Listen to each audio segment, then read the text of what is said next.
Welcome to Backstage Pass with me, Carlos Miguel Prieto, with insights on this week's program with your North Carolina Symphony.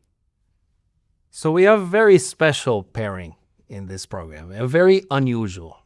We may be the first orchestra to ever pair the great C Mass of Mozart. We're not the first orchestra to play the Mozart Mass, but I would find it interesting to know whether anybody has put next to this a symphony by the great Finnish composer Rautavaara. I won't say his first name because I'm not Finnish and I cannot pronounce this first name. But what I can tell you is that Rautavaara is a composer recently passed, well, maybe 8-9 years ago, composer of 9 symphonies, 8 symphonies, 9 operas, and 15 concertos. A very, very well-known Finnish composer. I would say that Finland is a small country, but it's a very, very musical country. It's a country filled with orchestras, filled with choruses, filled with music.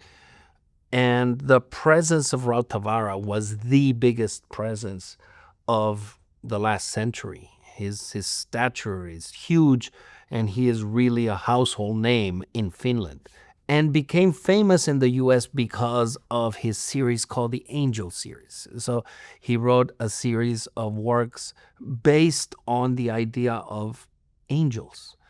And this one, the Symphony Number 7, the work that will start this program, is subtitled The Angel of Light. It's a piece from 30 years ago, from 1994, 1995, which is as poetic and symbolic and inspiring as anything.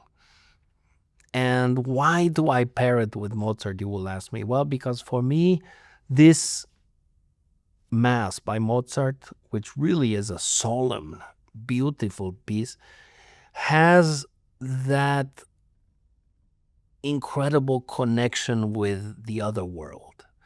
And I think that this deep spirituality is shared with Rautavaara. So I feel that Rautavaara was able to write music that communicates with the spirituality in a way that Mozart speaks to me. So that's why I'm pairing these two. And I've never done this before. It's something that you will experiment with me. Hopefully it will be successful. I'm sure it will be successful because these two pieces are very important pieces. But I'm fully aware that people love Mozart and that people know the Mass much more than they will know or they will recognize anything by Rautavaara. But I wish to plant a seed in music lovers' mind as far as the existence of this great, great composer.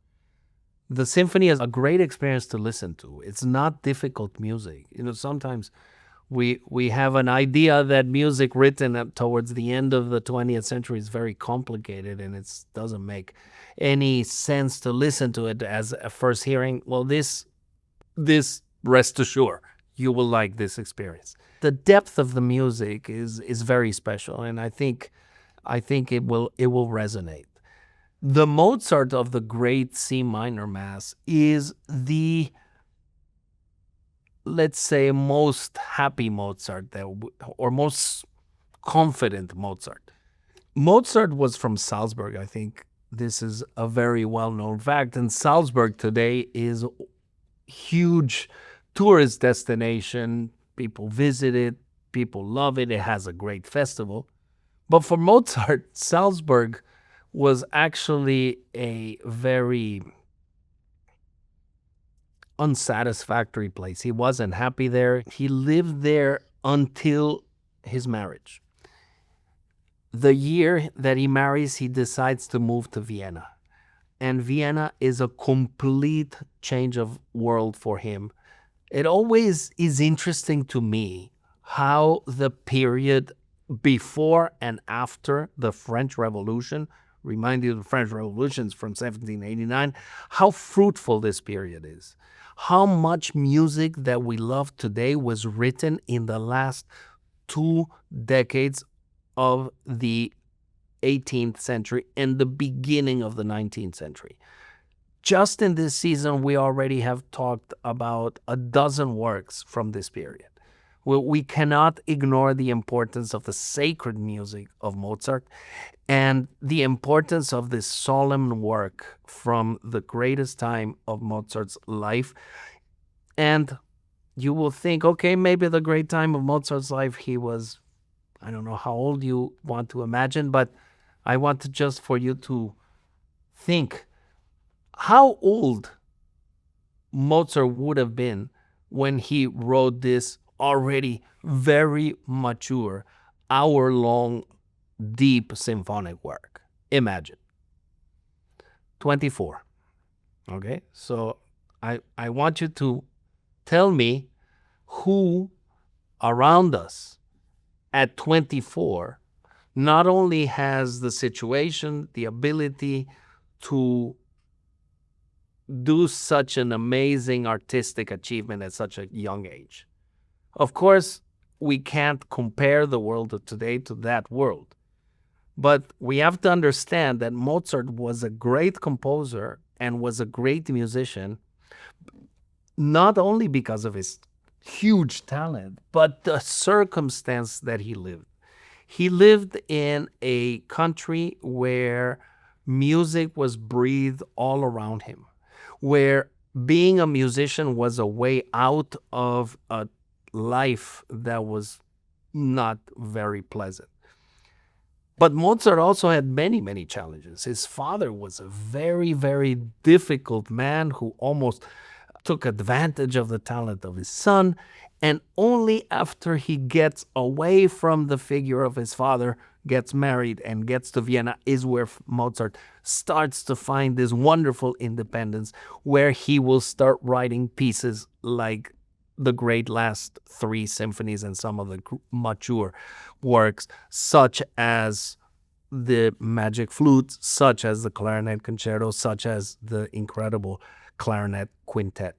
So this period is the period of the Great C Minor Mass. And I would even say that the Great C Minor Mass almost inaugurates this great period in Mozart's life. This is an unusual piece in the sense that most masses would use 4 soloists, and soprano, alto, tenor, and bass, so that you will have the quartet of voice, high voice, middle voice, low voice. And this one has 2 sopranos, tenor, bass, so no real middle voice.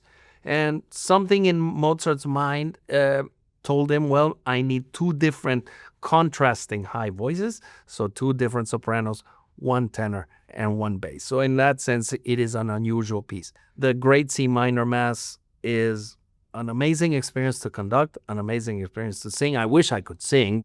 I guarantee you will like the Mozart. See you next time. Thanks for joining us for Backstage Pass. For information on more concerts, visit ncsymphony.org.